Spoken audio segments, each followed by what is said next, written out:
ജനങ്ങൾക്ക് വേണ്ടി പ്രവർത്തിക്കണം. പ്രത്യേകിച്ച് നമ്മൾ ഒരു സന്യാസി അല്ലാത്തൊരു സാധാരണക്കാരനായിരുന്നു എങ്കിൽ അയാൾ ആത്മഹത്യ ചെയ്തിട്ടുണ്ടാവും. ഈ പരിഹാസങ്ങളും സ്മൃതി എവിടെ തീ പിടിച്ചിട്ടുണ്ടെങ്കിലും നമ്മുടെ പേര് എഴുതി വിടുക. ഇവർ എവിടെയെങ്കിലും വാഹനം കത്തുവോ എവിടെയെങ്കിലുമൊക്കെ ഇപ്പോൾ സെക്രട്ടേറിയറ്റ് കത്തിയ എന്തോ ഫയൽ കത്തിയ സമയത്ത് എവിടെ ഒരു പുക കണ്ടോ എത്ര ധൂമഹ തത്ര സന്ദീപാനന്ദഗിരി എന്ന് എവിടെ പുകയുണ്ടോ അവിടെയൊക്കെ ഒരു സന്ദീപാനന്ദഗിരിയെ ട്രോളാൻ എല്ലാവരും മത്സരിച്ചിട്ട് നമ്മളല്ലാത്ത ഇവർ കുറേ കാഷായക്കാരെ കണ്ടിട്ടുണ്ട് വെറുതെ 150 രൂപയുടെ തുണി കൊടുത്ത്. പക്ഷേ നമ്മൾ ആ സന്യാസത്തിൻ്റെ ധർമ്മത്തെ നന്നായി പഠിച്ച് ഉൾക്കൊണ്ട ഒരാളായതുകൊണ്ട് മാനാവമാനങ്ങളെ ജയിച്ചവനായതുകൊണ്ട് എന്തൊക്കെ നിങ്ങൾ ഉൾപ്പെടുന്നവർ പറഞ്ഞാലും നമ്മളെ അത് ഏശിയിട്ടില്ല. സത്യം ജയിക്കുന്നുള്ള ഒറ്റ ഒരു ഉത്തമ ബോധ്യത്തിലായിരുന്നു അത്.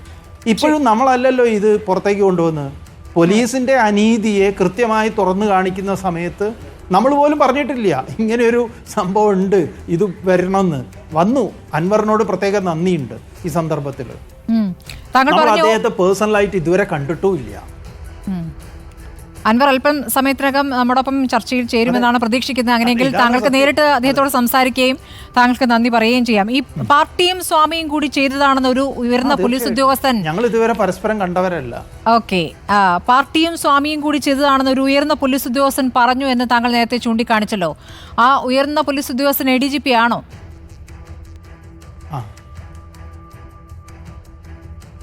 അല്ലല്ല, ഇത് ആരോടാണ് പറഞ്ഞത് എന്നുള്ളത് നമ്മളോട് ഡിസ്ക്ലോസ് ചെയ്തിട്ടില്ല. ഒരു കല്യാണ സമയത്തൊക്കെ ഒരു കല്യാണത്തിന്റെ പരിപാടിയില്ല. അപ്പൊ അവര് നമുക്ക് വളരെ വേണ്ടപ്പെട്ടവരാണ്. അപ്പൊ അവര് നമ്മളോട് പറയുകയാണ് സ്വാമി ഉറങ്ങിക്കിടക്കുമ്പം ചിലപ്പം പാർട്ടിക്കാർ തന്നെയായിരിക്കും ഇത് ചെയ്തത്. അങ്ങനെ നമ്മളെയും തെറ്റിദ്ധരിപ്പിക്കുകയാണ്. അവസാനം നമ്മൾ അങ്ങനെ ചെയ്യുമോ? അങ്ങനെ ഉണ്ടാവാൻ വഴിയുണ്ടോ? പക്ഷെ നമ്മളത് വിശ്വസിച്ചിട്ടില്ല എന്നോണ. അവരത് ചെയ്യില്ല എന്ന് ആ പ്രസ്ഥാനത്തെ അറിയുന്നതുകൊണ്ട്, നന്നായി അറിയുന്നതുകൊണ്ട് അത്തരം കാര്യങ്ങൾ അവർ നമ്മളോട് ചെയ്യില്ല എന്ന എന്തോ ഉത്തമ ബോധ്യത്തിൽ അത് നമ്മൾ വിശ്വസിച്ചിട്ടില്ല. താങ്കൾ സാധാരണ ഒരു സ്വാമിയെ പോലെയല്ല പല സാമൂഹ്യ വിഷയങ്ങളിലും അല്ലെങ്കിൽ രാഷ്ട്രീയമായി തന്നെ അതിശക്തമായി പ്രതികരിക്കുന്ന ഒരു വ്യക്തി കൂടിയാണ്. അതാണ് താങ്കളോടുള്ള വൈരാഗ്യത്തിന് കാരണം എന്നാണോ കരുതുന്നത്? തീർച്ചയായിട്ടും സംഘപരിവാറിൻ്റെ എല്ലാ ഉടായ്പകളെയും നമ്മൾ തുറന്നു കാണിക്കാറുണ്ട്. മതപരമായ കാര്യം അവരുടെ രാഷ്ട്രീയത്തിൽ നമ്മൾ ഇടപെടാറില്ല. അവർ മതത്തെ ദുരുപയോഗം ചെയ്തു. പ്രത്യേകിച്ച് ശബരിമല പോലുള്ള കാര്യങ്ങളിൽ ആർത്തവം അശുദ്ധമാണ് എന്നൊക്കെ പറയുന്ന ശുദ്ധ തോന്നിവാസം പറയുന്ന ആർത്തവത്തെ ആരാണോ അവമാനിക്കുന്നത് അവൻ നരകത്തിൽ പോകുന്നതാണ് ശിവൻ പാർവതിയോട് പറയുന്നത്. സ്മൃതി ഒരു PDF ഓൺലൈനിൽ കിട്ടും. അതിൻ്റെ പേര് യോനി സൂത്ര എന്നാണ്. നല്ല ഓൺലൈനിൽ ഒന്ന് വായിച്ചു നോക്കൂ. നല്ല ഇംഗ്ലീഷിലുണ്ട്. അതിൽ എഴുതി വെച്ചിരിക്കുക. നമ്മൾ പറയണമെന്നില്ല. ഇതൊക്കെയാണ് ഭാരതീയ ധർമ്മശാസ്ത്രം. സംഘപരിവാർ പറയുന്നതല്ല ഭാരതീയ ധർമ്മശാസ്ത്രം.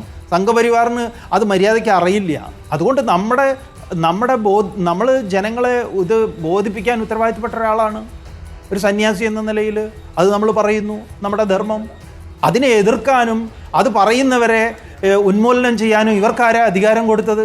ഇവരുടെ ഒരു പാരമ്പര്യം ഉണ്ടല്ലോ, ഗാന്ധിയെ കൊന്നത് മുതലുള്ള പാരമ്പര്യം.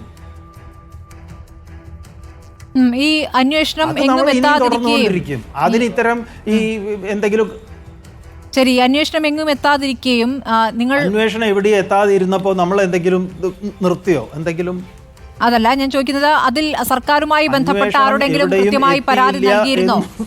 പോലീസിനോടല്ലാതെ പരാതിപ്പെട്ടിരുന്നു? പാർട്ടിയുമായി ബന്ധപ്പെട്ട് അല്ലെങ്കിൽ സർക്കാരുമായി ബന്ധപ്പെട്ട് ആരോടെങ്കിലും പരാതിപ്പെട്ടിരുന്നു? മുഖ്യമന്ത്രി കണ്ടു പറഞ്ഞതിന്റെ ഭാഗമായിട്ടാണല്ലോ ഇത് മാറ്റിയത്, കേസ് മാറ്റിയത്.